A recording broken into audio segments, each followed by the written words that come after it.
오늘은 불란서의 실존주의자이자 소설가인 알베르 카뮈에 대해서 해보겠어요. 우리가 실존주의자의 도표를 그려줬죠, 그쵸? 이 도표 두 번째 시간인가 나누어 줬잖아요, 그쵸? 거기서 보면은 우리가 카뮈가 맨 위쪽에 있어요. 맨 위쪽에서 이 사람은 1913년에서 1960년에 살았으니까 그 1, 2차 세계대전을 치렀고, 그 다음에 실존주의의 제일 구석에 들어가 있는 사람이, 제일 그 실존주의가 성장하는 그 바탕 속에서 살았던 사람이죠. 그런데 47세 때 죽었으니까 너무 일찍 이른 죽음이잖아요. 그렇죠? 그 죽음에 대해서는 생애를 할 때 같이 하기로 하고, 카뮈의 사상은 부조리로 유명해요. 랍시어드, 부조리가 뭔가 이치가 맞지 않음이죠. 그렇죠? 모든 것은 설명할 수 없음, 그런 뜻인데 그 부조리의 감정을 철학화한 사람이에요. 그 다음에 무의미, 고통에 대해서 저항하고 비통한 마음을 품고 열정적으로 자신의 삶을 살아가는 그러한 것을 주장하는 사람이에요. 자신의 삶에 반항하고 자유를 추구하고 열정적으로 자신의 삶을 살아가는 이러한 그 실존주의를 한 사람이에요. 그리고 이 사람의 자유의 완성이라는 것은 사랑이라고 표현했어요. 자유의 완성은 사랑이라고. 이 사람은 무신론적 실존주의자거든요. 무신론적 실존주의자로서 이제 신없는 성자 그 책도 썼어요. 신없는 성자도 썼는데 이제 거기서 이제 자유의 완성은 사랑이라고 그러죠. 그 다음에 다음 주에 읽을 카뮈의 이방인에서도 이 사람이 맨 마지막에 그 죽는 날을 기다리면서 이제 어머니의 사랑 그런 것을 느끼면서 갑자기 자기가 편안해졌다, 따뜻해졌다, 그런 거를 느껴요. 그러니까 사랑이죠, 그렇죠? 그래요. 그렇다면 이 사람의 생애는 다음 주일에 하기로 하고, 오늘은 시지프의 신화를 하겠어요. 시지프의 신화. 시지프.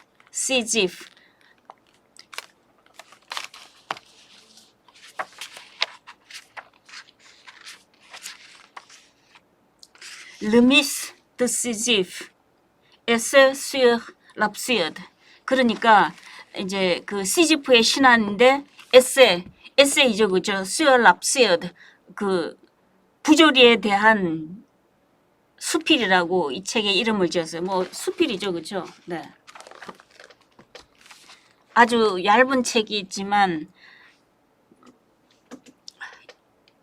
읽었으면 좋겠어요, 여러분들이. 그래서 이 책에서 이제 시지프의 신화를 다루는 거는, 시지프는 그리스에서 그 어떤 한 코린토 지방의 왕이죠, 그렇죠?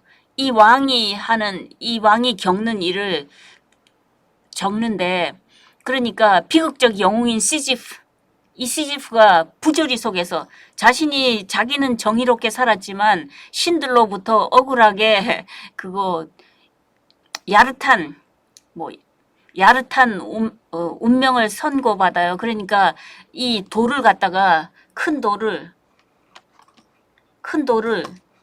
요 밑에서 끌어올려가지고 여기 위까지 올라가면 다시 돌이 떨어져가지고 다시 또 올려야 되고, 떨어지고 다시 올리고 떨어지고, 이러한 일을 영원히 반복하는 그런 벌을 받았어요. 그러니까 굉장히 이 사람에게는 부조리한 거죠. 이 벌 자체가 설명할 수 없이 어떻게 이렇게 끊임없이 돌을 굴려야만 되는 건가요?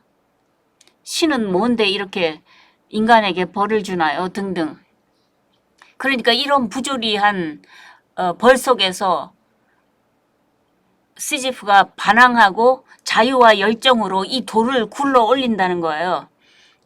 그거는 이제 제가 설명하기로 하고 그리스의 비극적 영웅 이제 코린토 지방의 왕이라고 그러는데 부조리 속에서 반항과 자유와 열정으로 자기의 삶을 이끌어가는 그러한 신화가 있어요. 그런데 그 신화를 바탕으로 카미가 이제 우리가 일상 속에서 사는 삶 속에서 이제 부조리 속에서 반항과 자유와 열정으로 사는 방법이 무언가 그런 거를 생각해 보는 것이 지금 오늘의 주제예요. 그렇다면은 이 신화가 말해주는 것이 무엇일까요? 어쨌든 그리스 신화를 먼저 들여다볼까요? 시지프는 인간 중에서도 가장 현명하고 신중했던 인간이에요. 코린토스 지방의 왕으로서 그렇게 신중했던 왕이에요. 근데 다른 전설에 따르면은 산적인 직업에 종사하는 인간이라고 이런 신화도 있어요. 그렇다면은 그 신화 이제 그리스 신화가 세 가지로 나타나는데 첫 번째 신화는 어떤 말을 하고 있나요? 시지프에 대해서. 제1번 신화는 신들을 우롱하고 멸시한 죄. 신들의 비밀을 감히 시지프가 누설했다는 거예요. 이런 죄를 받아서 이제 돌을 굴러 올리는 그러한 벌을 받죠. 근데 이건 어떤 일이 일어났는가 하면은 이제 아소프 지방에서 아소프 왕이 있었는데 그 왕의 딸 에쥐네 공주가 제우스에게 유괴당했어요. 뭐 제우스가 뭐 신이지만 악신도 되고 선신도 되잖아요. 그래서 유괴를 했어요. 아소프는 자기 딸의 행방불명을 이제 시지프에게 호소를 했어요. 좀 어떻게 했으면 좋겠냐고. 그런데 시지프는 아소프가 고린도스의 지방의 고린도 성곽에 물을 대어준다는 조건을 확인받고 이 왕이었으니까 고린도 지방의 왕이었으니까 고린도 그 성에 물을 대어준다는 그 확신을 받고 그 다음에 제우스의 유괴 행위를 갖다가 아소프한테 누설시켜요. 그러니까 어떤 죄를 범했죠? 제우스는 화가 났겠죠. 그렇죠? 신들을 우롱했다는 거예요. 신들이 잘못했는데 신들이 우롱했다고 멸시한 죄라는 억울한 누명을 쓰고 인간적인 차원에서는 억울하기 짝이 없죠. 그렇죠? 억울하기 짝이 없는데 신들의 차원에서는 감히 신들의 그 비밀을 누설해 인간에게 그런 죄를 짓는 거죠. 그래, 요게 제우스 신이고, 이제, 이게, 시지프죠, 그쵸? 이거는 산 언덕을 표현했어요. 이건 무거운 돌을 굴려 올리는 거를 표현했고. 그래요. 그러면 두 번째 신화를 보면은, 시지프는 고린도 지방의 왕이었어요. 그런데 이 사람이 인간이 죽는 게 좀 답답했어요. 아, 인간이 죽으면 안 되겠는데, 그렇다면은 죽음의 신, 지하의 신 플루톤을 갖다가 쇠사슬로 얽어매자. 쇠사슬로 그 플루톤을 묶어놨으니까 죽는 인간이 없어요, 땅에서는. 그러니까 신들이 비상총회를 열어가지고 전쟁의 신 아레스를 파견해가지고 이제 시지프를 지옥으로 끌어와서 형벌을 주는 거예요. 그렇죠. 이 굉장한 사나이죠. 그렇죠. 영웅이죠. 뭐. 인간을 죽지 않게 만들었으니까 잠깐 동안은. 그런데 신들은 이제 인간을 죽을 자라고 명했으니까 거기에 합당한 벌을 주는 거죠. 그리고 제3신화는 어떤 것이 있는가 하면은 죽음 직전에 시지프가 아내의 사랑을 자기 부인의 사랑을 실험해보고 싶었어요.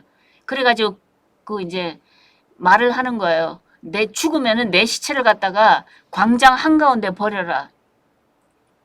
그런데 그리스에서는 죽은 시체를 염하지 않고 광장 한가운데 버려두면은 그 새들이 와서 뜯어먹고 굉장히 그것은 시체에 대한 모독이기도 해요.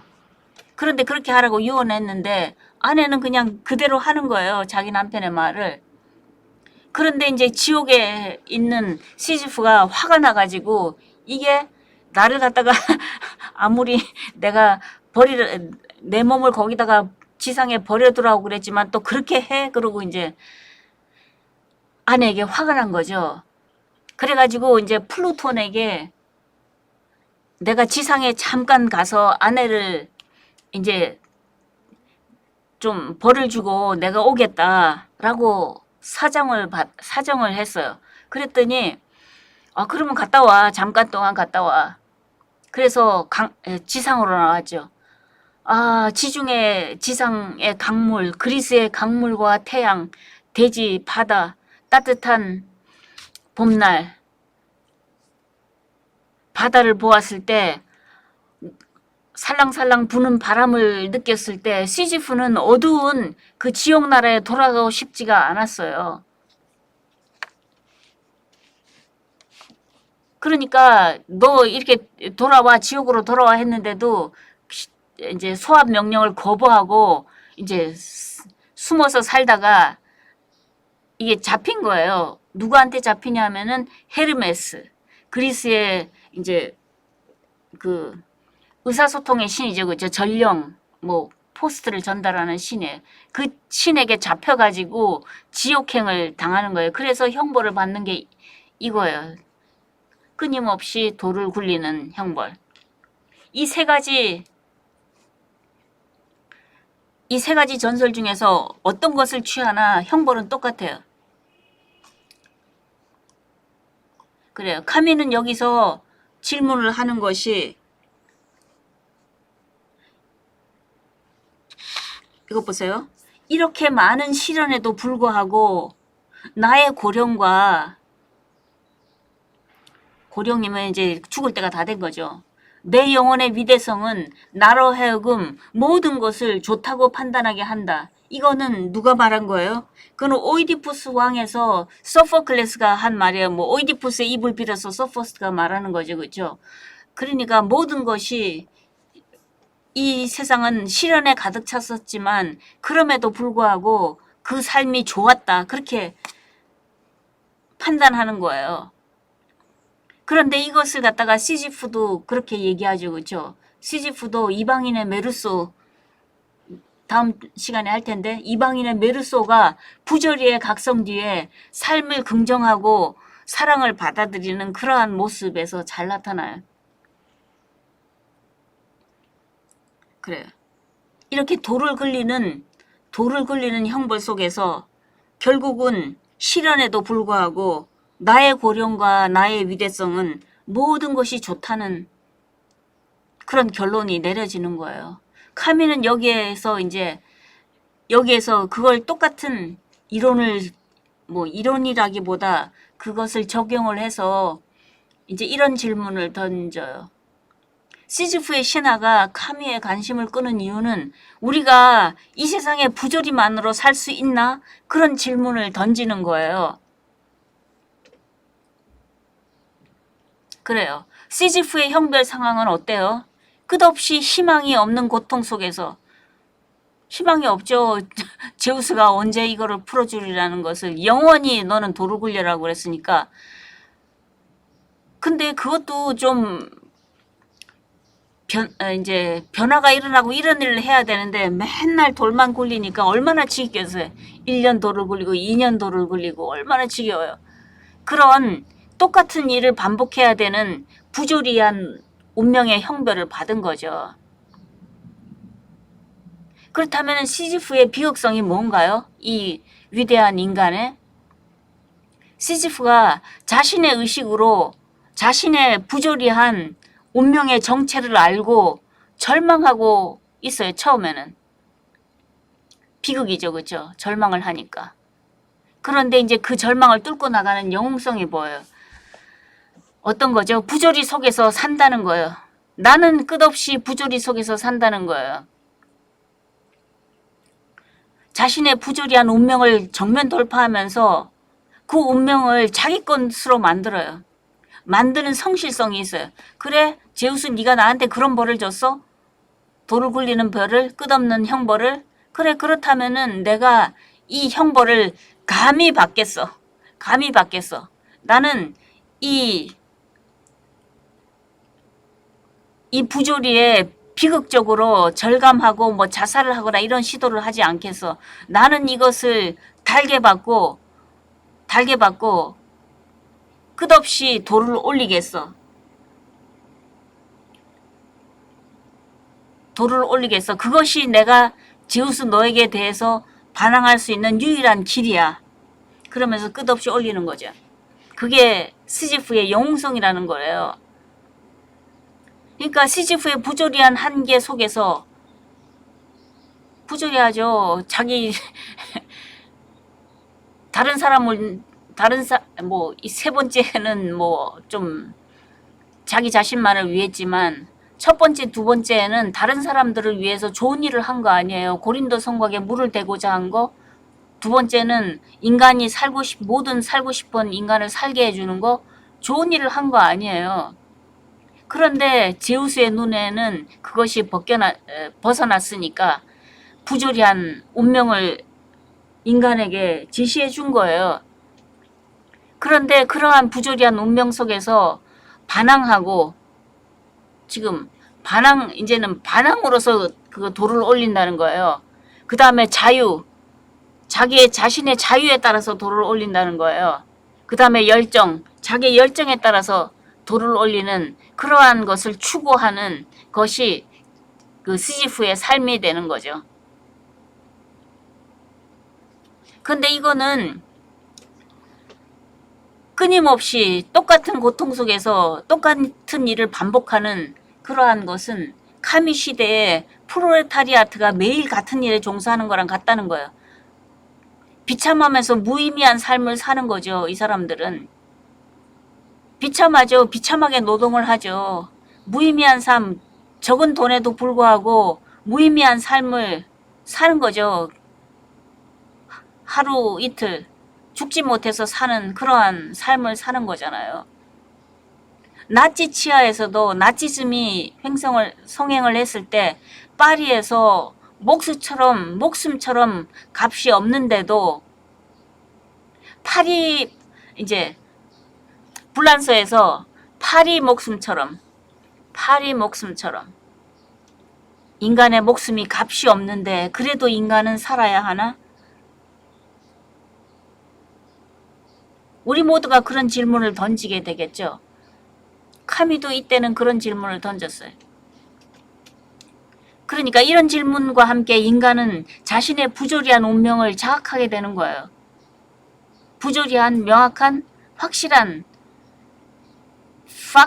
팩트에서 끌어내는 결과가 이제부터 더 중요한 문제라는 거예요.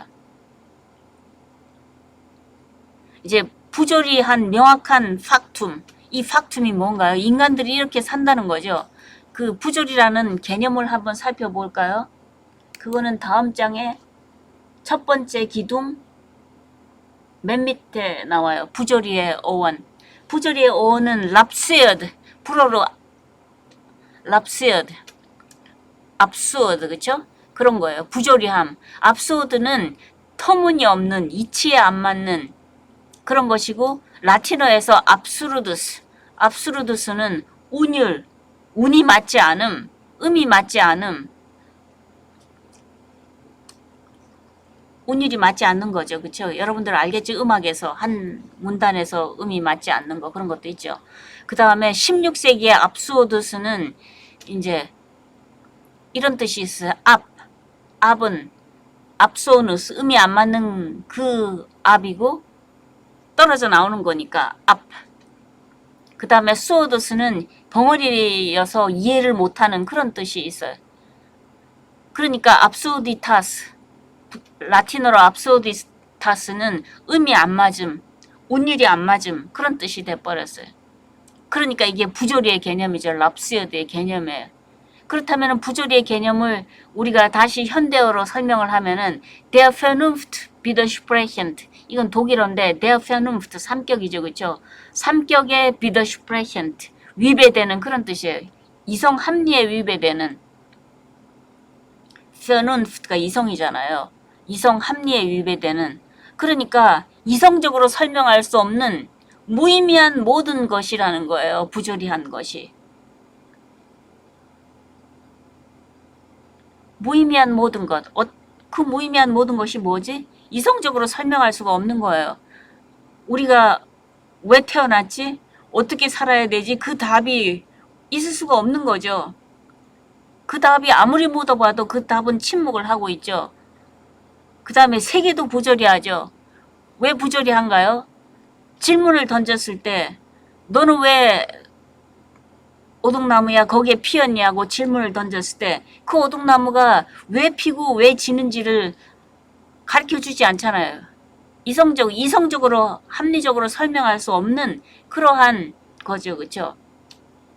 그러니까 세계도 침묵하고 있어요. 자기의 삶도 침묵이에요.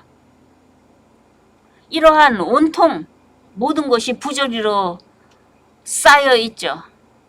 이것이 부조리하다는 거예요.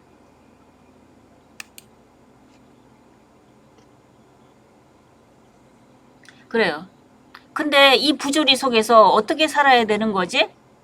하고 질문을 던진다면은 이제 맨 나중에 나오는데 맨 나중에는 부조리에 반항하면서 부조리의 한계 속에서 자신의 자유를 추구하면서 열정을 추구한다.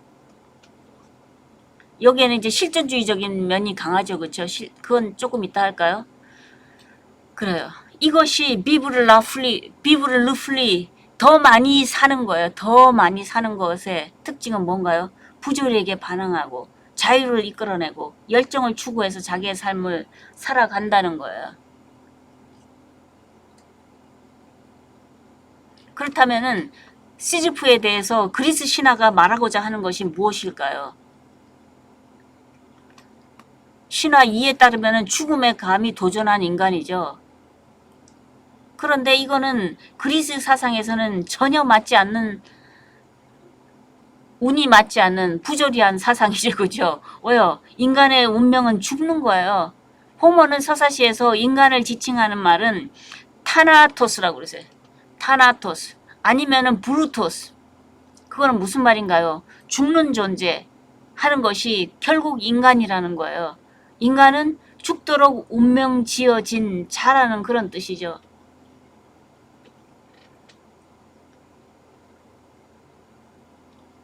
그래요. 그렇게 죽도록 운명 지어진 자인데 그리스에서도 세월이 흐르고 그러잖아요. 그렇죠? 근데 호모 때는 그리스에 대한 죽음의 이해가 어땠죠? 죽음 후에는 삶에 없는 게, 죽음 후에는 영계가 없는 것이 낫다는 거예요. 차라리 죽음으로 끝나는 것이 가장 좋다는 거예요. 태어나지 않는 것이 좋으며, 태어나지 않는 것이 좋으며. 왜냐하면 태어나면 부조리와 고통에 휩싸이니까. 그 다음으로 좋은 것은 서둘러 비존재로, 그러니까 죽으면 끝으로 되돌아가는 그런 거라는 거예요.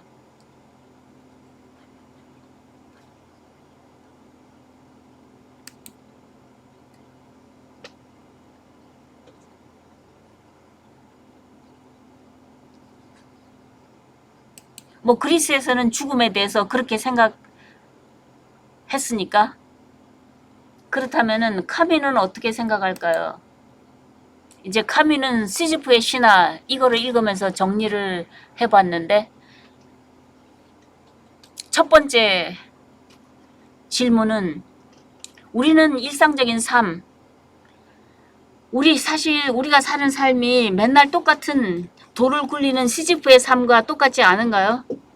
매일 똑같은 직장에 가서 똑같은 시간에 퇴근을 하고 저녁을 먹고 좀 쉬다가 또 내일 공부를 하다가 또 내일이 되고 그런 일이 계속 반복이 되잖아요.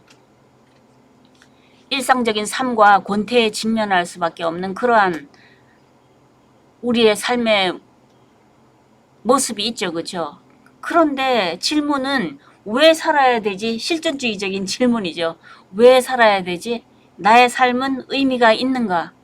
아니면은 이 사는 것 자체가 무의미한가? 등등의 질문을 던져보는 거예요. 질문을 던졌는데 질문 앞에서 세계가 보여주는 것은 침묵이죠.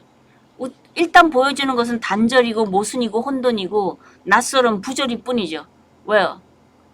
너 세계가 왜 나를 이렇게 일상적인 삶을 왜 이런 직업을 택해가지고 이렇게 사는지를 설명을 안 해주잖아요. 이 직업 속에는 단절이 있고 모순이 있고 혼돈이 있고 사람들과의 싸움이 있고 그렇잖아요. 근데 이 직업이 왜 내가 이 직업을 안고 살아야 되지? 거기에 대한 것에 대한 침묵을 하잖아요. 이 직업은.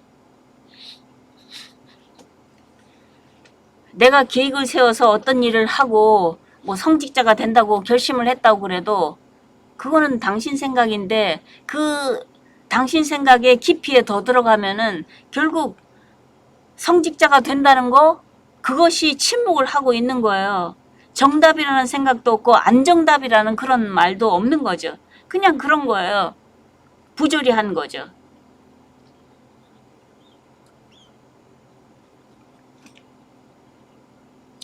그래요. 이 권태가 오면은 사람들은 뭐 권태가 오기 딱 좋겠죠. 일상적인 삶의 권태의 직면. 권태의 직면 하면은 사람들은 어디로 가요? 자기 습관 속에 빠져들고 또 권태 하나에 표출러서 뭐 악을 저지른다든가 뭐 그런 일을 하는 거죠. 그런데 어쨌든 부조리의 여러 경험들이 한번 살펴볼까요? 부조리는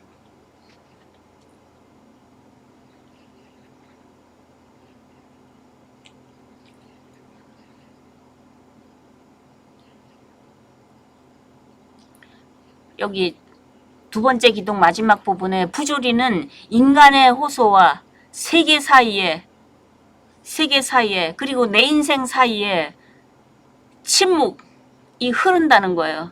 그 침묵이 흐르고 있는 속에서 부조리가 생겨난다는 거죠. 침묵하고 있으니까. 대답해 주지 않으니까 어떤 것이 옳은지 어떤 것이 나쁜지를 대답해 주지 않으니까 그것 자체가 부조리라는 거죠. 이제는 부조리를 이해했으니까 부조리가 어떻게 생겨나는 어떠한 양태 속에서 드러나는지 한번 볼까요? 그 위로 올라가면은 정신은 미래를 향해서 살기를 바라는데 자기가 지금 계획을 세우잖아요. 자기가 삶의 계획을 세우는데 그 계획이 미래를 향해 있죠. 자기 정신이 세우는데 미래를 향해 있잖아요.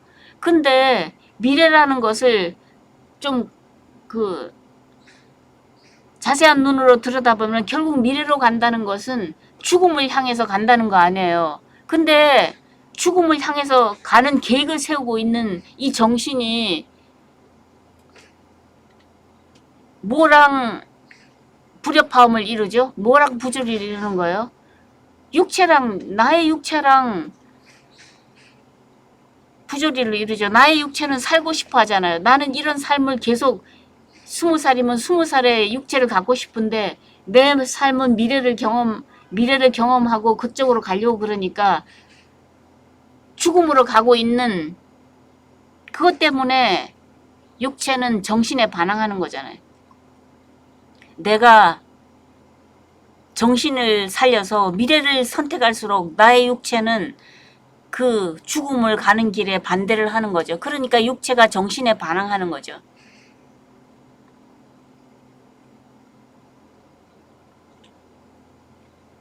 부조리가 다음 이방인에서도 나오는데 모든 것이 부조리예요.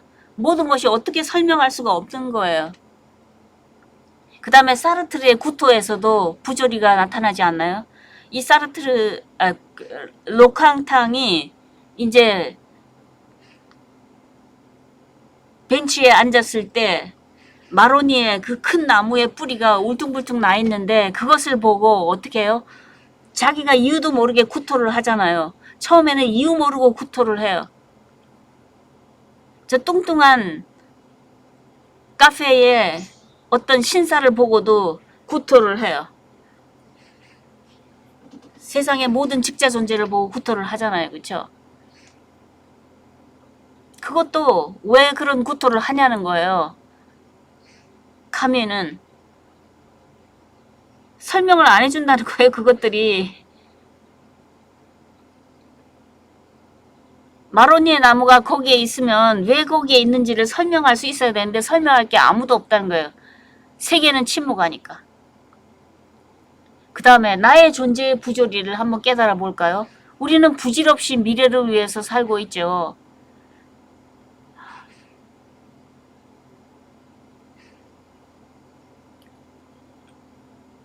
나는 미래를 위해서, 각자가 미래를 위해서, 성실한 사람들은 미래를 위해서 성실하게 기투하고 등등으로 열심히 계획을 세우고 있지만 그 계획 자체에는 어떠한 해명도 없죠. 침묵하고 있죠. 이 사실도 부조리라는 거예요.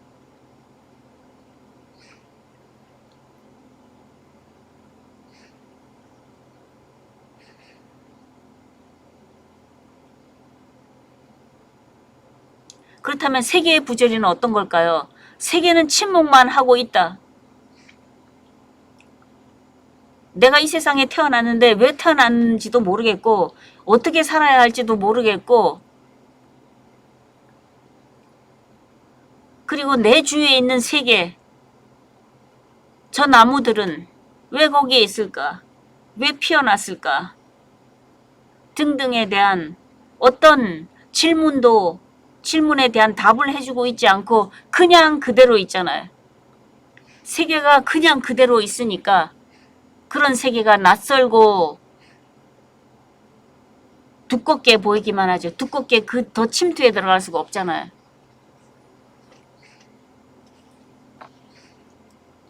그렇게 보면은 나도 부조리하고 세계도 부조리하죠. 그렇죠? 세계도 나도 합리적으로 설명할 수 없는 그런 현실적인 사태가 벌어져 있잖아요.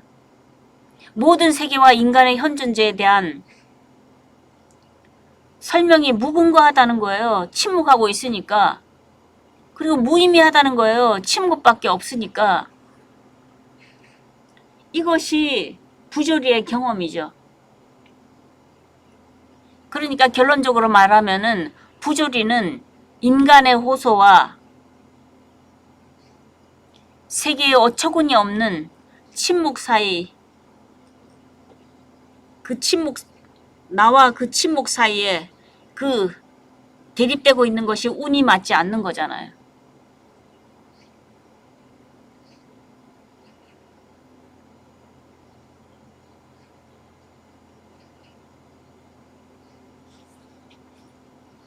그렇다면은 부조리한 감정이 어떤 걸까요? 세계가 부조리하다는 것, 침묵하고 있다는 것은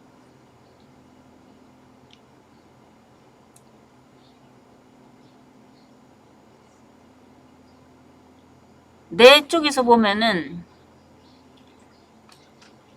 자기가 침묵하고 있는 것으로서 자기를 드러내고 있잖아요, 세상은. 그런데 우리는 어떻게 생각해 왔어요? 습관적으로 어떻게 생각했어요? 기독교인이라면은 습관적으로 세상을 어떻게 생각해요? 이 세상의 악은 하나님의 은총으로 해소되어야 할 거죠. 그러니까 나는 그 악을 제거해야 되는 그러한 성직자로서 기투를 하며 그렇게 살아가야 된다고 생각하잖아요. 그런 감정을 갖고 있잖아요. 그거는 어떤 건가? 이 사람의 생각으로는, 카뮤의 생각으로는 그거는 우리가 종교를 가진 습관 속에서 그렇게 의미를 부여하고 세상에 대해서 그렇게 사는 거라는 거예요. 왜요? 세상은 침묵하고 있잖아요. 우리가 종교라는 탈을 쓰고 그렇게 얘기를 하지만 결국 그 탈을 벗겨내면은 세상은 침묵하고 있는 거예요. 그러니까 카미가 무신론자죠. 그렇죠? 무신론자.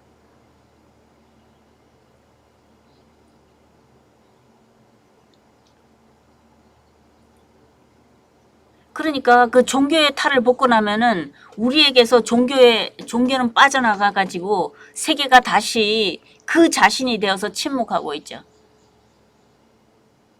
그런 감정을 내가 느낀다는 거예요.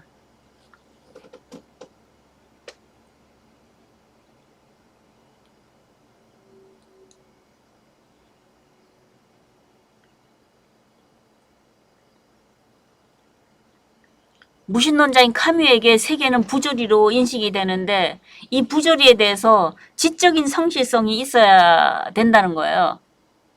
왜요?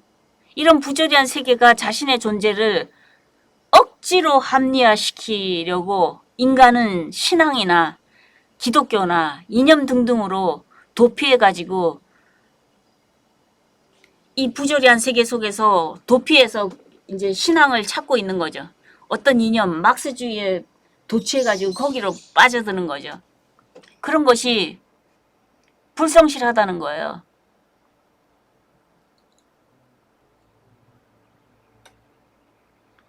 그런 것이 불성실한데 도피하지 않고, 그러니까 신앙으로 도피하고 이념으로 도피하는 것이 불성실하지만 그걸 도피하지 않고 이 세계가 부조리하다는 것을 솔직하게 지적인 성실성으로 인정을 한다는 거. 그렇게 하는 것은 지적인 성실성이죠.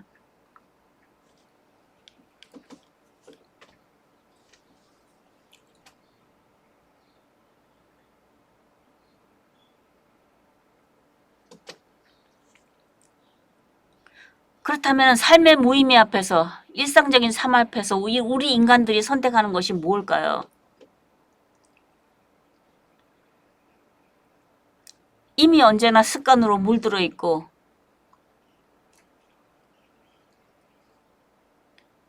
습관에서 벗어나서 실존주의적인 이런 카미적인 질문을 던질 때도 에라 모르겠다 다시 습관으로 피신하고, 이렇게 부조리랑 살기가 힘드니까 다시 이념이나 신앙으로 도피를 하고, 대답할 수 없으니까 신앙도 대답하지 않고 자기도 대답할 수 없으니까 그저 그렇게 살아가는 거, 이런 일을 하잖아요, 우리는. 아니면은 육체적 자살을 택할까? 삶이 이렇게 무의미하면은 죽는 것이 차라리 낫지 않아? 이런 질문을 던지게 되는 거예요. 그러면은 죽으려고 결심을 한번 해본다? 인생에 살 가치가 전혀 없어? 아니면은 내 인생은 패배한 거야. 여기서 끝내자, 끝내. 그런데 그게 논리적으로 끝까지 죽음으로 이르는 걸까요? 완결된 이론은 불가능하죠. 정말 완결된 이론을 이 세상에서 봤어요? 모든 것이 침묵하는 이 부조리 속에서 완결된 이론이라는 것이 불가능한 거죠. 우리가 습관적으로 선택하거나 신앙으로 선택하거나 이념으로 선택하거나 그런 거는 가능해요. 그렇지만 모든 것이 부조리한 것을 지적으로 인정을 한다면 완결된 이론은 불가능하죠. 그러니까 육체적 자살도 불가능하다는 거예요. 인생은 살 가치가 없다? 그렇게 말을 하고 자기가 그렇게 단정하는 거죠.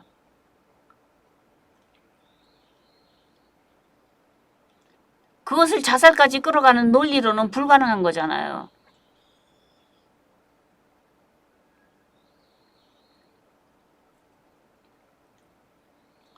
그럼 육체적 자살도 안 되고, 그렇다면 다시 남아있는 건 뭐예요? 다시 남아있는 건 오늘 나죠. 오늘의 나죠. 이제 그것을 가지고 어떻게 사느냐, 이것이 문제잖아요.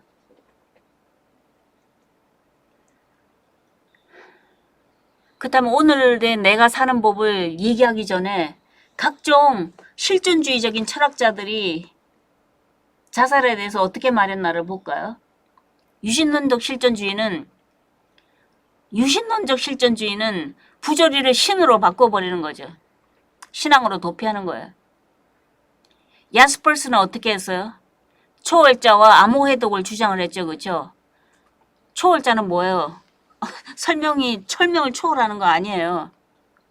초월자를 상정하고 또 인간이 초월자를 경험할 수가 없기 때문에 암호해독에 시달린다는 거 아니에요.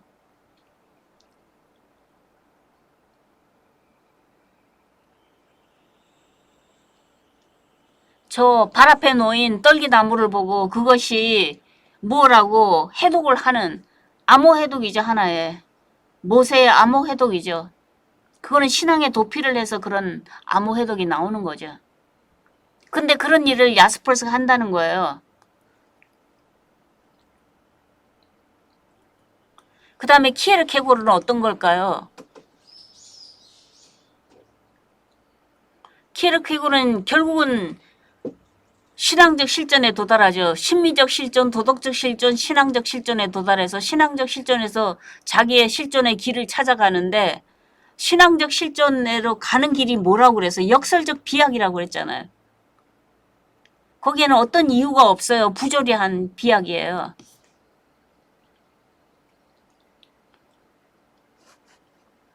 왜 부조리한 거죠? 신과 인간이 증명되고 체험될 수도 없는 그런 관계에서 관계가 있으니까 비약을 하는 거죠. 신이 있다고. 믿는 거죠. 믿는 거예요. 키에르케가르는 그런 식으로 신으로 도피했어요. 셰스토프는 어떤 사람이죠? 셰스토프는 나중에 또 설명을 하겠지만 인간의 근원적인 부조리성이 체험되는 곳에서 셰스토프도 카미처럼 모든 부조리가 인간 앞에 나타나 있어요. 침묵하고 있죠. 그렇죠? 그런데 여기에 내가 있다고 말하는 대신에 뭐 카미는 내가 있다고 말했죠. 그렇죠? 그런데 여기에 신이 있다고 말하는 거예요. 왜 이 사람이 여기에 신이 있다고 말하는가 하면은 모든 것이 가능하다는 거예요. 신 같은 어떤 모든 것이 침묵한다면은 모든 것이 침묵한다면 모든 것이 가능하다는 뜻이잖아요. 그러니까 모든 것이 가능하니까 여기에 신이 있다고 하나의 가능성으로서 사람들이 말하는 거죠. 이걸 나중에 다시 설명할게요. 기독교인들처럼 신앙을 선택하는 거. 이거는 인간의 척도를 넘어서서 선택하고 있죠. 보통 사람들에게 믿음이 없는 사람, 믿음에 있는 사람들 본받아서 간다고 그러면서 본받아서 간다고 그러는 것이 자기의 척도를 넘어서서 선택하는 거죠.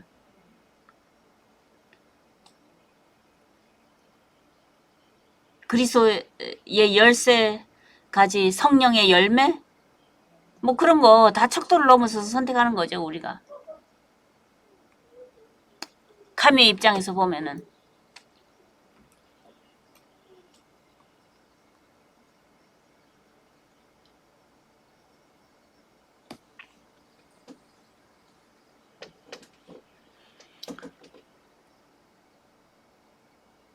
그렇다면은 여기서 모든 실존주의자들을 비판했는데 철학적인 자살들을 했다는 거, 이 사람들이. 거기로 도피한 거죠. 야스퍼스는 거기로 도피하고 키르케가르는 셰스토프는 그런 식으로 도피한 철학적인 자살을 한 사람들이에요. 그렇지만 자기는 자살하지 않고 어떤 결론을 내리나요? 카미의 결론은 인간의 형이상학적 상태인 부조리는 우리가 처해 있는 상태가 부조리라는 거죠. 논리적으로 인간을 신으로 인도하지는 않아요. 논리적으로 신으로 앞으로 인도하지는 않아요. 그러니까 자기는 그렇게 인도하지 않는 데 따라서 인도하려고 애쓰는 게 아니라 근거 지울 수 없는 부조리는 자기는 근거 지으려고 애쓰려고 하지도 않는다는 거예요. 즉 부조리의 현실을 그대로 받아들이고 그때부터 시작하자는 거죠.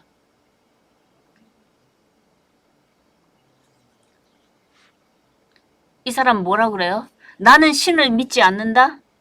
나는 무신론자도 아니다? 유신론자도 아니고 무신론자도 아니에요.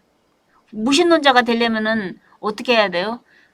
내가 어디서부터 던져졌는지 그것을 말할 수 없는 침묵하고 있는데 무슨 무신론자예요? 침묵인데 어떤 무신론자냐고요. 침묵하고 세계가 침묵하고 있는데 내가 신을 믿을 수가 있겠어요? 아니죠. 우리는 카미를 무신론적 실존주의자라고 그러는데 이거는 독특한 무신론이에요. 독특한 무신론. 자기는 무신론자가 아니라고 하지만 대답을 하고 세계가 대답을 하지 않기 때문에 그렇지만 사는 것은 어때요? 사는 것은 부조리와 함께 어떻게 사는가 거기에서는 신하고도 같이 살지 않고 무신론이 나오는 거죠. 부조리랑 부조리와 함께 사는 것이 가능한가? 그런 질문을 던졌을 때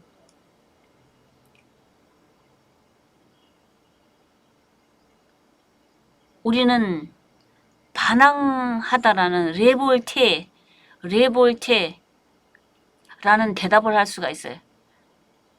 레볼루치오네 이거는 뭐예요? 그 혁명하다잖아요. 레볼루치오네 이거는 혁명하다고 레볼테는 반항하다예요. 두 개의 개념은 다른 거죠. 그렇죠? 혁명, 러시아 혁명 거기서도 어떤 한 체제를 무너뜨리자는 거잖아요. 그런데 레볼테는 어떤 의미일까요?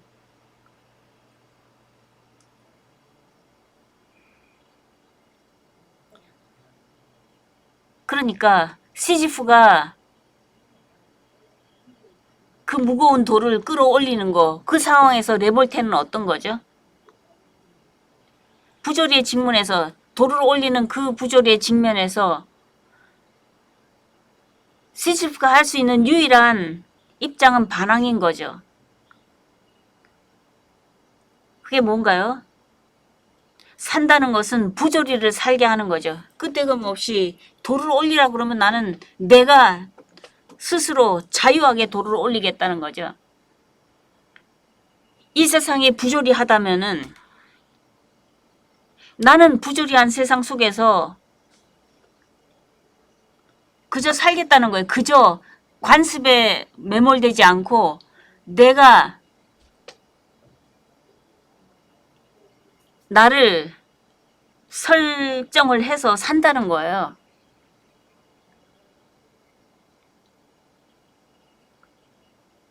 그러니까 여기는 계속 부조리를 살게 하는 거예요. 부조리를 살게 하면서 내가 어떤 목표를 세우고 산다고 그래도 그거는 부조리 속에서 목표를 세우는 거니까 이런 실존주의자랑은 다르죠.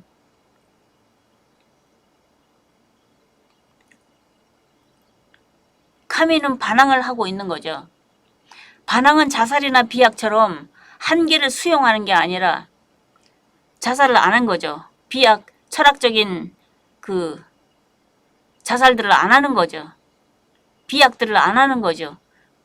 그렇다면은 그런 한계를, 부조리의 한계를 내가 그대로 받아들이고 한계를 지속시키는 거죠.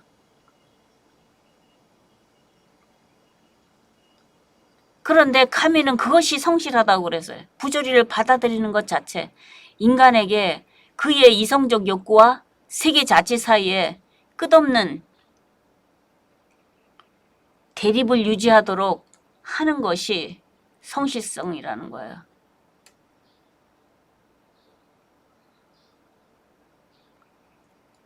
그런데 반항한다고 해서 어떤 희망이 있어요? 반항은 갈망도 희망도 갖다 주지를 않아요. 반항하는 자만의 반항이 있을 뿐이죠. 반항은 그 무거운 돌을 굴러 올린다는 짓누르는 인간의 비장한 확신이죠. 내가 반항하면서 이 운명에 반항하면서 돌을 올린다는 그러한 확신뿐이 아니라는 거예요. 내가 이 돌을 올리면은 뭐 희망이 있을까? 제우스가 내 죄를 좀 사죄해 줄까? 희망 그런 거 없어요.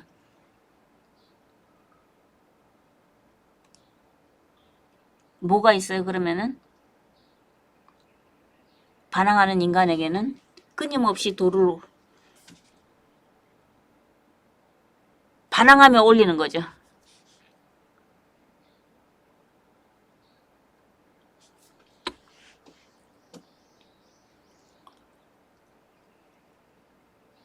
그래요. 카면은 다시 부조리한 인간의 자유에 대해서 논했어요.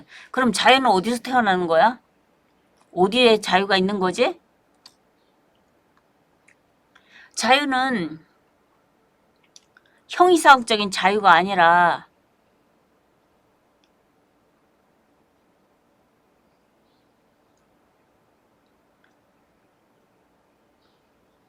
희망과 내일이 없는 인간의 처분 가능성으로서의 자유예요.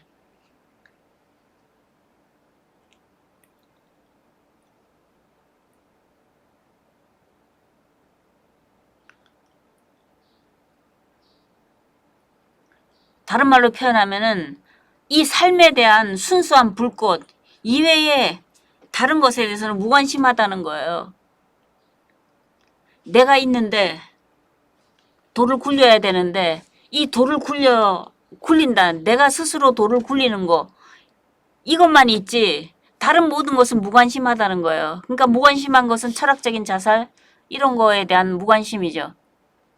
그 다음에 습관적인 도피, 신앙이나 이념 등으로 도피하는 거 그런 것에 대한 무관심이죠. 이 돌을 굴려야 내가 이렇게 돌을 굴려야 된다는 것 거기에 대한 순수한 불꽃을 가지고 있는 것 이외에 아무것도 아니라는 거예요. 자유는. 나는 나의 자유를 경험할 뿐이죠. 왜요? 죽으면 안 되니까. 죽으면 왜 안 돼요? 죽는다는 것은 어떻게 완결된 이론이 아니기 때문에 죽는다는 것이 그렇게 그래 죽어라고 할 좋은 결론이 나와야 되는데 그런 결론이 결코 안 날 거니까. 그렇다면 나는 살아야 되는데 그 순수한 불꽃이 남아 있잖아요. 그 순수한 불꽃이 뭔가요? 살아야 되는데 살아야 하는데 그것이 자유라는 거예요.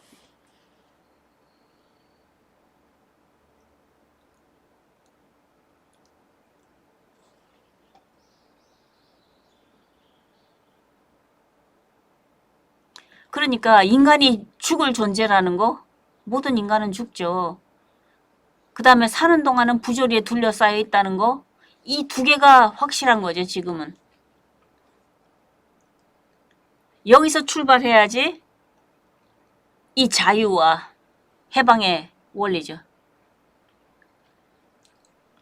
어디서 해방이 돼요? 습관적인 신앙 이념 등으로 도피로부터 해방되고 모든 육체적인 자살로부터 해방되고 모든 철학적인 자살로부터도 해방되고 부조리와 함께 사는 거죠. 부조리한 인간은 이성을 경멸하지도 숭배하지도 않아요. 그는 단지 자신의 경험이 말해주는 것 그 자체에 성실할 뿐이에요.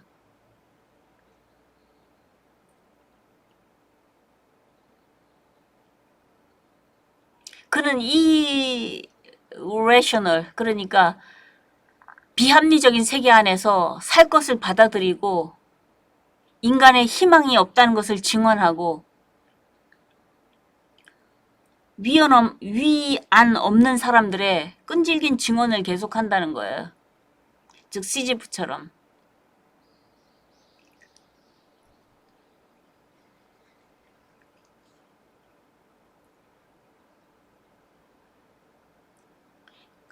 그렇다면 자유는 부조리에 반항하고 자기가 설정한 삶에 자기가 그래도 돌을 굴려야 되니까 그래도 살아야 되니까 그 살아야 대한 용기를 갖고 분투하는 거 그것이 자유라는 거예요. 자유하다는 것은 인간 스스로가 쟁취해야 되는 힘든 노동이죠. 여러분들은 어떻게 자유하나요? 카미의 생각으로서는 모든 것이 부조리하니까 살아야 되니까 돌을 굴려야 되니까 돌을 굴려야 되니까 거기에서 자유의 이념이 싹 트죠. 그쵸? 자유는 자유한자가 만들어내는 새로운 가치의 시작이라는 거예요. 이제 부조리의 폐허 속에서 이 인간이 무엇을 갖고 새로운 새 출발을 하는 거죠? 자유를 가지고 출발하는 거죠. 그게 실존주의죠. 그렇죠?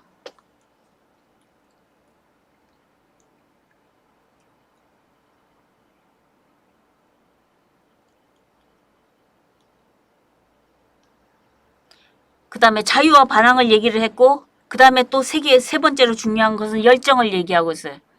열정을 얘기하는 거. 내가 돌을 굴려야 되고 살아야 되는데 그 사는 것을 가능하면 가장 많이 산다는 거.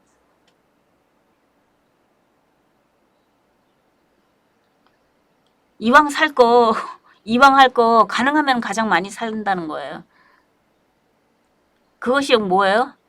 가장 최대로 많이 반항하고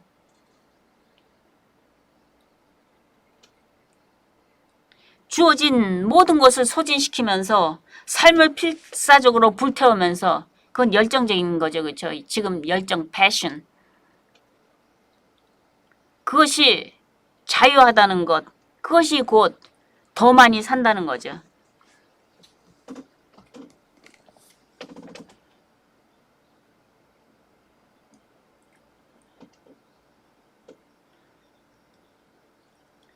더 많이 산다는 것은 어떤 규칙이나 가설을 허용하는 게 아니죠. 그 규칙에 어떤 철학적인 자살처럼 그 규칙을 세워놓고 거기에 따라서 규칙을 이나 가설을 상정하며 거기에 따라서 사는 것이 아니라 자기의 삶 속에서 그러니까 여러분들이 내가 성직자가 되겠다고 결심을 한 것이 내가 이 무의미한 세상 속에서 성직자가 되겠다고 카미적으로 말하면 성직자가 되겠다고 살아본다는 거 내가 성직자가 되는 것이 돌을 굴리는 것이라는 것을 생각한다면 그때 성직자가 된다는 것은 내가 성직자가 되는 것은 우리 아버지가 성직자였으니까 그런 관습에 도피하는 것도 아니고 아버지가 성직자였으니까 나도 성직자가 된다 이런 것이 아니죠. 규칙이나 가설.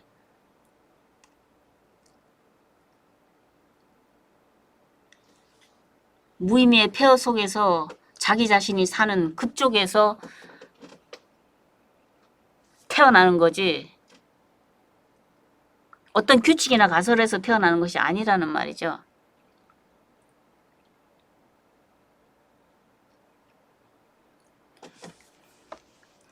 인간의 본성은 합리적으로 인식될 수 있는 것이 아니라고요. 아리스토텔레스는 인간은 이성적인 존재자라고 그랬잖아요. 그렇죠? 그렇게 인식되는 것이 아니라는 거예요.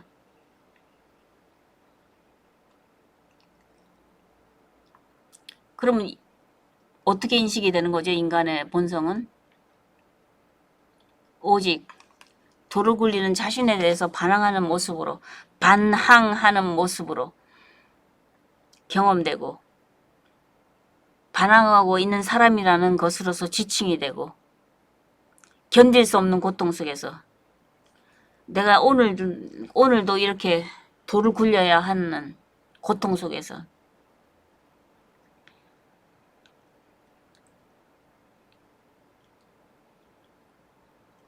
인간의 존엄성을 짓밟는 법적 정의의 부재 속에서 체험될 뿐이라는 거예요. 인간의 존엄성을 짓밟는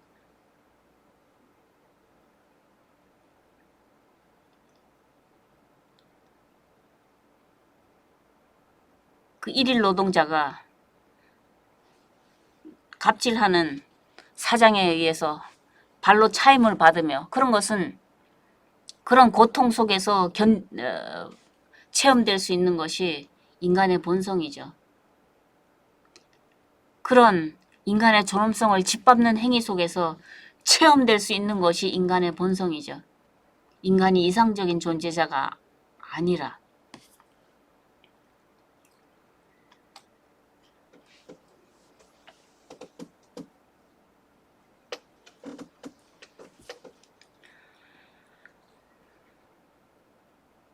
정의라는 것은 무엇일까요? 정의는 부조리 속에서 자신의 삶을 떠맡으며 자신의 자유를 보존하는 것이라고 이 사람은 정의를 내리죠. 그렇죠? 정의는 다른 게 아니야. 나의 자유를 보존하는 거야.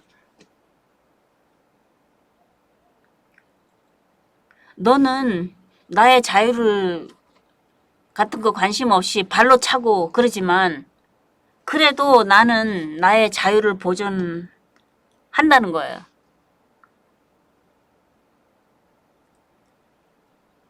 이 사람이 자기의 자유를 보존하는 것은 어떤 것일까요? 그냥 얻어 터질까요? 사장의 발밑에서? 아니면 사장의 발차기에 거부하는 것일까요? 최대한 거부하는 거지. 반항하고 거부하는 거죠. 그래요. 그리고 이 사람은 또 사랑을 얘기해요. 사랑은 자유의 완성이다.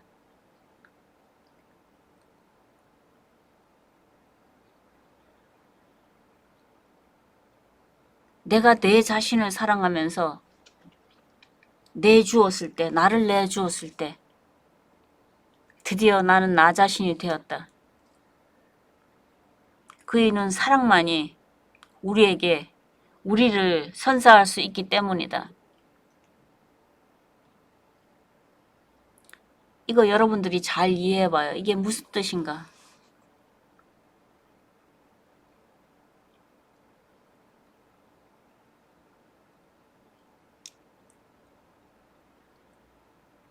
내가 돌을 굴리는 그 작업을 계속 하는데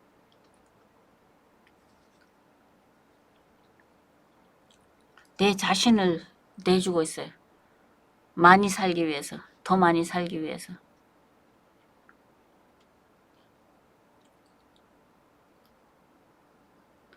더 많이 내주기 위해서. 더 많이 내준다는 거, 거기에 사랑이 있지 않을까?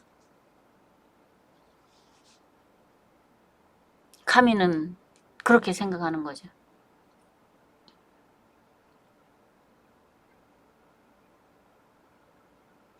그래요. 카미를 읽고 나서 지중해적인, 너무나 지중해적인. 카미는 그 아버지가 불란서인이었지만 한 살 때, 카미가 어렸을 때 죽었고 어머니가 스페인 여자에다가 어머니가 벙어리였어요. 너무나 가난한 사람들인데 카미는 알제리에 있었어요. 아버지가 알제리에서 근무하는 그러한 이주민이었어요. 불란서 이주민. 그래서 너무나 지중해적인. 그러니까 카미가 살았던 동네, 카미가 축구를 좋아하면서 축구공을 펼치던 그 동네가 알제리의 해변이라는 거예요. 지중해 알제리 해변이라는 거예요. 그래요. 이건 제가 붙인 말이에요. 지중해적인, 너무나 지중해적인. 이 사람 특유의 어떤 지중해적인 면이 있어요. 그것을 다음 소설에서 보죠. 카미는 유신론과 무신론에 대해서 나는 유신론자도 아니고 무신론자도 아니라고 그랬잖아요. 그러면서 나는 돌을 굴리는 자가 되는 거죠. 더 많이 돌을 굴리는 자가. 그래서 거기에서는 이제 그 유신론과 무신론이 대결하는 그러한 실존주의적인 입장이 나타나죠.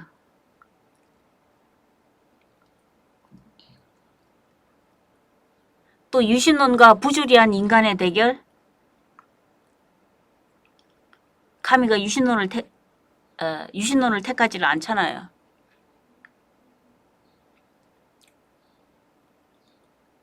카미의 유신론자에 대한 입장을 한번 볼까요?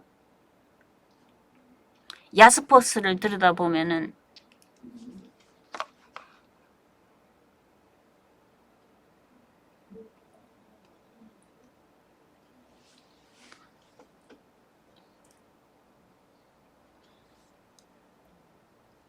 야스퍼스는 어떻게 했어요? 야스퍼스는 이제 암호, 세상에 널리 흩어진 암호 해독을 해서 초월자로 점점점 더 초월해 가는 그런 것을 실존이라고 묘사를 했잖아요. 그런데 암호라는 게 뭔가요? 암호?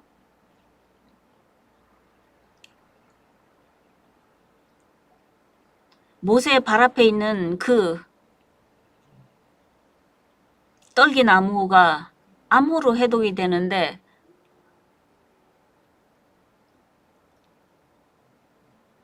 이것은 왜 암호인가? 그것이 신의 어떤 것이라고 인식의 불가능성. 모세는 그것을 신의 계시라고 해독을 암호 해독을 했지만 그것은 인식 불가능성을 말해주는 것 뿐이에요. 암호 해독이라는 말은. 그리고 모세는 또 초월자 신을 해놨으니까 초월자도 또 설정을 하니까 떨기나무가 어떤 신의 것이라고 해독을 하는 거기서도 또 초월자로 인정을 하는 거잖아요. 그런데 가만히 합리적으로 생각을 해보면은 인식도 불가능하고 그게 떨기나무가 뭔지 어떻게 알아요? 그 있는 것은 떨기나무 뿐인데 그리고 그 옆에 있는 것이 신이다? 그렇게 초월할 수가 있나요? 그 옆에 신도 보이지를 않는데 무슨 신? 그러니까 초월한다는 것은 우리가 결코 그에게로 도달할 수 없는 것, 그것을 간접적으로 보여줄 수 있다는 거죠. 철학적 자살인 거죠, 여기서도.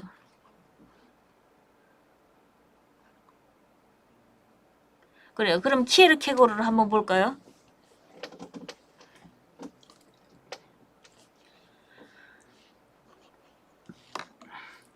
키에르케고르는 어떠한 진리도 절대적인 것이 아니고 실존도 만족시킬 수 없다는 것을 선언하죠. 이 사람이 결국 마지막으로 택한 거는 뭐예요? 심미적 실존, 도덕적 실존에서 신앙적 실존으로 비약한다고 그랬잖아요. 비약. 비약한다는 것은 논리성을 뛰어넘는 거죠. 그건 절대적으로 어떻게 인식을 해가지고 거기로 가는 게 아니죠. 성큼 뛰어넘는 거죠. 거기에는 키에르케고르의 냉소적이고 부드러운 얼굴이 숨어 있죠.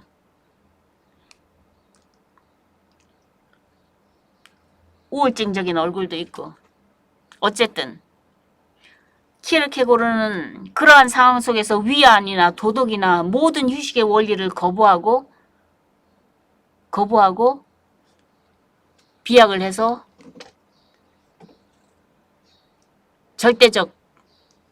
자기는 절대적이라고 그러죠. 키에르케고르는 절대적인 그러한 신앙의 실존으로 간다는 거죠. 그런데 이 신앙의 실존으로 간다는 거, 그것이야말로 어떤 건가요? 자기의 영혼의 밑바닥에서 나오는 외침에 따라서, 외침이 뭐예요? 너 신앙으로 실존해라. 신앙으로 비약해라. 그런 거죠. 그런 외침이 나잖아요. 그런데 이런 키에르케고르의 정신이야말로 부조리를 사는 정신 그 자체라는 거예요. 왜냐하면 비약이라는 거 그거를 인정을 했으니까. 부조리한 정신 그 자체를 사는 거죠.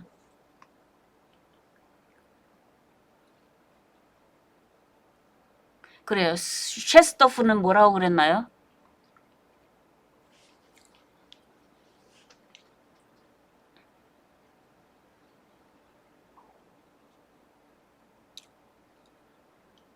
셰스토프는 나중에 할까요? 여기 설명이 나오는데 셰스토프는 나중에 하고 무신론에 대한 하이데거의 입장을 볼까요? 하이데거에 있어서 의식은 뭐였나요? 의식은 잃어버린 존재가, 비본래적인 존재가 자기 자신의 본래적인 존재를 향해서 기투하는 거였잖아요.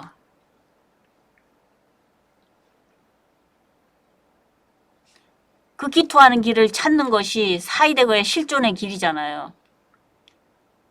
그러니까 카미의 눈으로 보면은 하이데거가 이 부조리한 세계에서 부조리한 세계를 고발하면서 뭐 처음에는 무로부터 던져졌다. 우리는 무에 둘러싸여서 산다.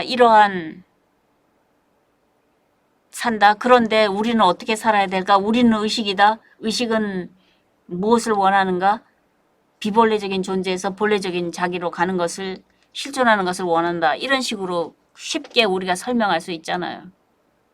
그것 자체가 부조리한 세계에 머물면서 덧없는 운명을 고발하고 하이데거적인 실존의 길을 가는 것을 보여주는 거죠.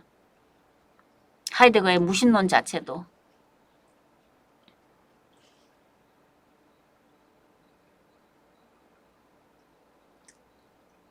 하이데거는 어떤 신앙에 선택한 것, 신앙에 의존한 것도, 뭐 초기 하이데거는 신앙에 의존하는 것도 아니고 어떤 이념에 의존하는 것도 아니에요. 비본래적인 자기에서 본래적인 자기로 실존하는 거, 그것만을 얘기하기 때문에 부조리한 세계에 머물면서 덧없는 운명을 고발하는 것, 이런 식으로 설명이 되는 거죠.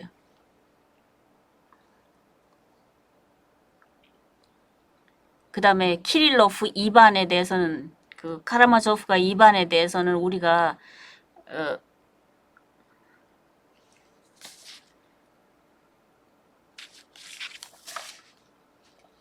도스토옙스키의 카라마조프가의 형제들 할 때 또 나올 거예요. 그때 한번 살펴보죠. 여러분들은 왜 카미가 실존주의자인가? 왜 실존주의자인가? 한번 생각해 보세요.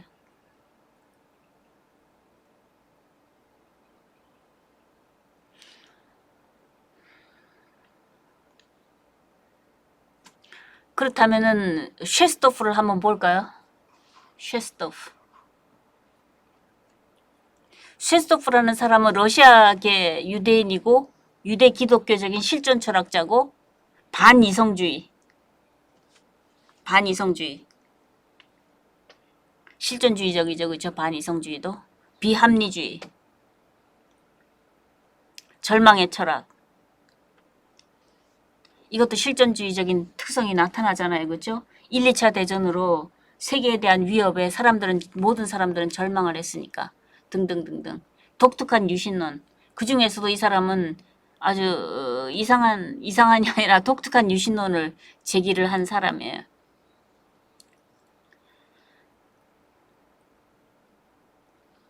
한번 볼까요? 삶은 논리적, 이성적, 이론적으로 탐구할 수 없는 파라독스이다.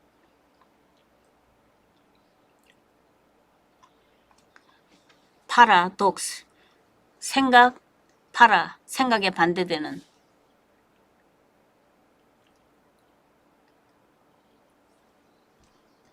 삶은, 그러니까 인간은 이성적인 존재자라고 한 것은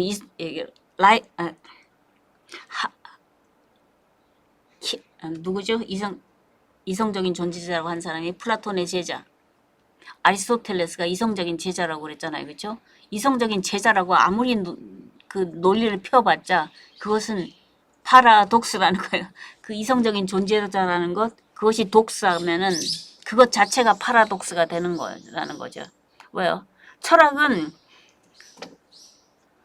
이런 수수께끼 같은 문제를 해결하는 것이 아니라, 왜 해결했잖아요. 아리스토텔레스는 이성적인 존재자라고. 근데 인간이 어떤 존재인가 할 때는 그냥 철학은 드러내 보여주는 것 뿐이라는 거예요.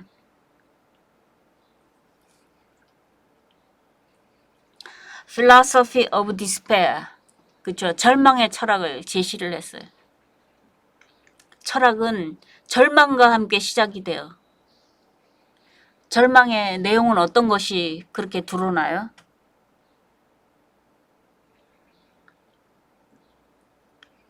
The loss of certainties. 그러니까 확실성이 상실된 상태예요. The loss of freedom. 자유가 상실된 상태예요. The loss of the meaning of life. 삶의 의미가 상실된 상태. 그런 것이 우리를 절망하게 만들죠. 내가 선택하는, 지금 선택한 내 직업, 내 삶, 그런 것이 어떤 certainty가 없잖아요. 내가 선택한 이 자유, 그 자유가 성공한다는 보장이 있어요? 그런 것도 없어요. 내 삶의 의미가 내가 이것을 선택해서 이렇게 살면은 내 삶의 의미가 채워지는 건가? 그런 보장도 없는 거예요. 그러니까 나는 절망하게 되는 거죠. 그러니까 이렇게 절망을 하게 만드는 뿌리에는 삶의 이념이나 추상적인 아이디어에 종속시킴으로써, 그러니까 신앙이나 뭐 이념 그런 것에 종속시킴으로써 삶 자체를 파괴한다는 절망이 자리 잡고 있죠. 그 당시에 소련에서는 사회주의가 강했을 때니까 그 사회주의의 그 허상이 얼마나 그 사람들을 절망하게 할 수 있었을까.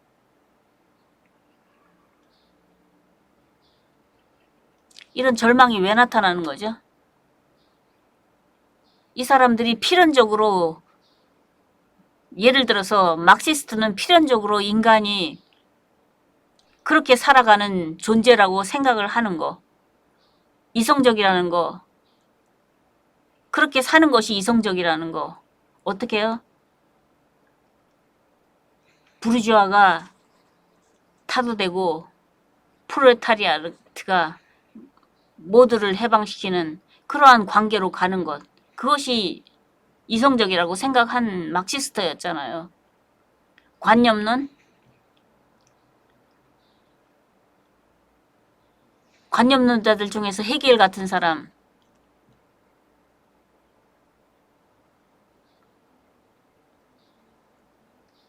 정반합, 그런 관념론을 제시하는 거, 운명론자들, 이런 사유 방식들은 그런 관념론이나 이념 자체가 우리를 절망적인 삶으로 또 빠뜨린다는 거예요. 어차피 인간은 절망적에서 사는데 이런 이념들, 쓸데없는 이념들로 많은 사람들이 도피해서 이념으로부터 도피해서 절망해서 도피해 보려고 이념으로부터 도피하는데, 이념으로 도피하는데, 이런 것이 또 절망의 장본인이라는 거예요.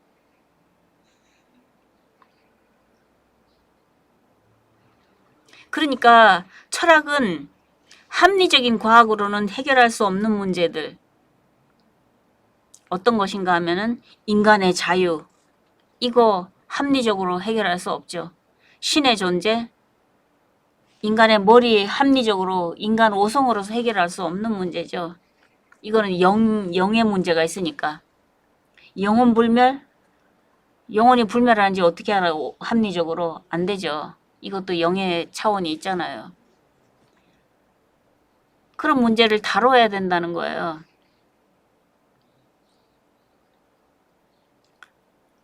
합리적으로 과학으로 해결할 수 없는 문제들, 이것을 다뤄야 된다는 거죠. 그렇게 본다면은 철학은 합리적인 사유가 아니라 끝이나 결말이 없는 스트러글이죠. 스트러글. 막 투쟁하는 거예요. 어떤 보장도 없이 투쟁하는 거예요. 끊임없이. 우리의 예를 들자면 끊임없이 시지프가 돌을 굴리는 거예요. 그것이 스트러글이라고 표현을 했어요. 그런데 이제 셰스토프의 신앙의 신은 어떻게 나타나나요? 이성이 자명하다고 증명하는 신은, 우리 이성이 자명하다고 증명하는 신은 The Living God, The True God, 이거하고는 거리가 멀다는 거예요. 우리 이성으로서 어떻게 하나님을 증명할 수가 있겠어요?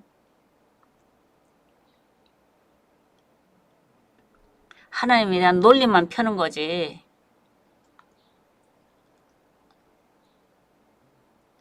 이성으로서 논리만 펴는 거지. 하나님의 존재 자체를 증명하는 건 아니잖아요.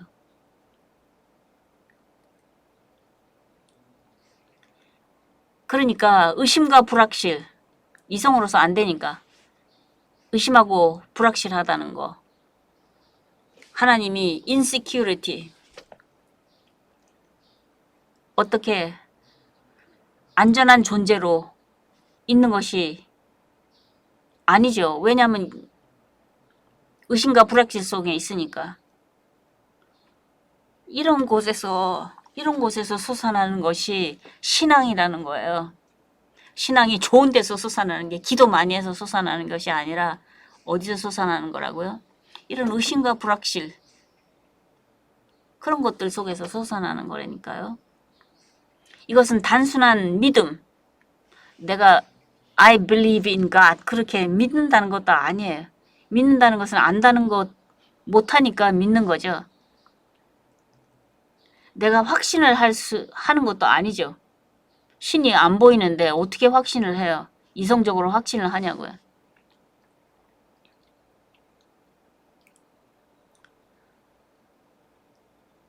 이 사람은 필연성의 반대의 말은 우연이 아니라 possibility라는 거예요. 가능성이라는 거예요.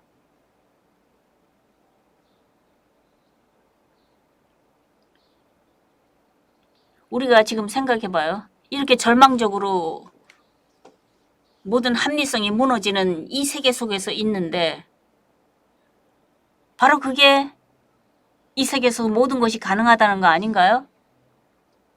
그렇죠. 그러니까 필연성의 반대말은 우연이 아니고, 우연히 이 세계가 그러하다고 말하는 게 아니고, 이 세계 속에서는, 이 절망적인 세계 속에서는 모든 것이 가능하다는 것이 성립을 하는 거죠.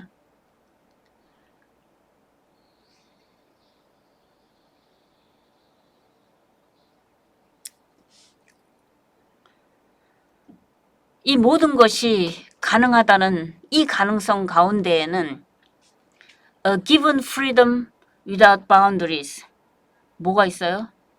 신이 준 자유가 있다는 거예요. 무슨 자유? 한계가 없는 자유. A God-given freedom without words. 어떤 벽도 없는 그러한 신이 주신 자유. 그런 것이 있을 수 있다는 가능성이죠.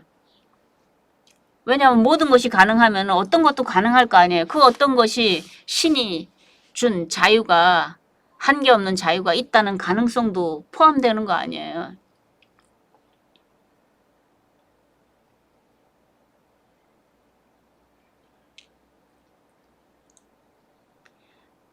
신앙이라는 것은 이런 열려있는 가능성 앞에서 신을 향하고 있죠.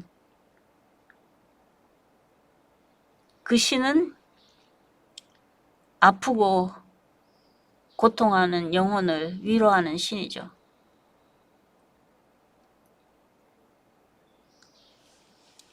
예수의 부활은 이 필연성을 이긴 승리의 사건, 즉 삶의 목적이 어떤 신비한 것에 무조건 복종하는 것이 아니라, 뭐 비약하는 것도 아니라, 신비한 것으로 빠지는 것도, 무조건 빠지는 것도 아니라, 이것은 고행을 해가면서 투쟁하려고,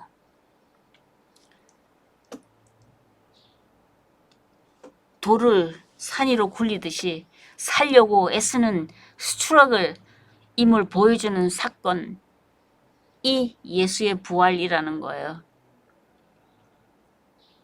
굉장히 독특한 절망의 철학을 제시하고 있죠. 그렇죠? 거기서 이제 모든 것이 가능하다는 생각을 통해서 이러한 신의 가능성도 신앙의 가능성도 하나의 가능성으로 인정하는 그러한 아주 독특한 철학이에요. 그래요. 아까 세 번째 기둥에 셰스토프 하기로 했잖아요.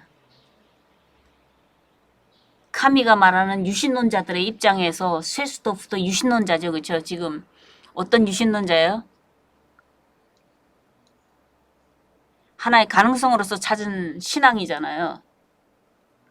그래요. 그러면은 거기서 가장 보편적인 합리주의도 마침내 인간 사고의 비합리성에 부딪힌다. 인간 이성으로서 모든 것을 해결할 수가 없잖아요. 그러니까 인간의 비이성에 부딪히는 거죠.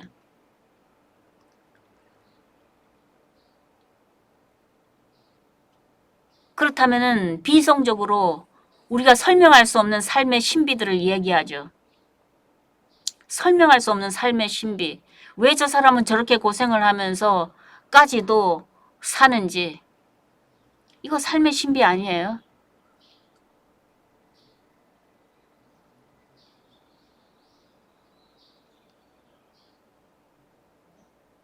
왜 저 인간은 평생 살았던 김밥을 만들면서 그 모았던 그 몇 푼의 돈?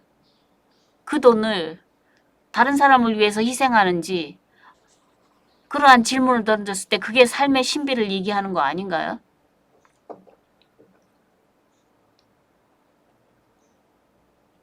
셰스토프도 삶의 신비를 얘기하는 거예요.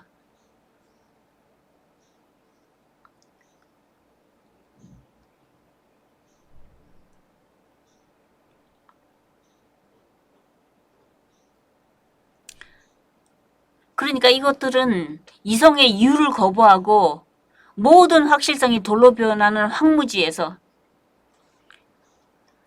모든 확실성이, 모든 보편적인 합리성, 이성적인 합리성 이런 것들이 다 무너진 황무지죠. 황무지. 왜냐하면 비합리적인 그러한 세계, 황무지, 비합리적인 세계 거기에서도 어떻게 삶의 신비를 얘기하는 그러한 일도 가능하고 그러니까 황무지에서 그런 일을 하는 거죠.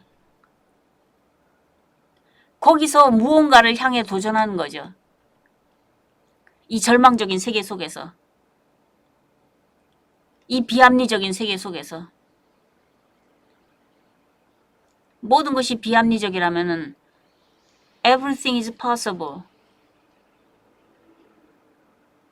모든 것이 가능하다는 말도 되는 거 아닌가요? 거기서 이 사람은 이제 그 신앙의 가능성을 찾는 거. 그러한 것을 이제 기타자로 지금의 3장의 마지막 기둥 이거예요. 이거. 지금의 3페이지예요. 이거 3페이지인데 장이라고 그래서 헷갈릴 수 있겠네. 지금의 3페이지에 셰스토프를 읽으면은 이것이 이해가 되죠. 그렇죠? 셰스토프는 이런 식으로 그 유신론으로 갔었다. 이러한 입장을 카미가 제시하는 거죠. 이것은 유신론으로서의 단순한 도피가 아니에요. 그렇죠? 굉장한 절망의 철학에서 돌을 굴리듯이 산으로 돌을 굴리듯이 어려운 작업을 해서 찾아내는 그러한 유신론이죠. 네. 그렇다면 오늘의 우리가 주제가 뭐였나요? 시지프, 르미스트 시지프의 신화였죠. 그런데 그 신화는 그 압소디티에 대한 에세이였죠. 그래요. 그리스 비극적 영웅인 시지프가 자기의 부조리 속에서 부조리 어떤 부조리죠? 자기는 다른 사람을 위해서 1번, 2번 신화에서처럼 다른 사람을 위해서 죽도록 이랬는데 그 제우스의 벌이 뭐예요? 너 산으로 돌을 굴리는 그 끔찍한 벌을 영원히 받아라 그랬잖아요. 그러니까 그런 부조리 속에서 그 부조리에 반항하면서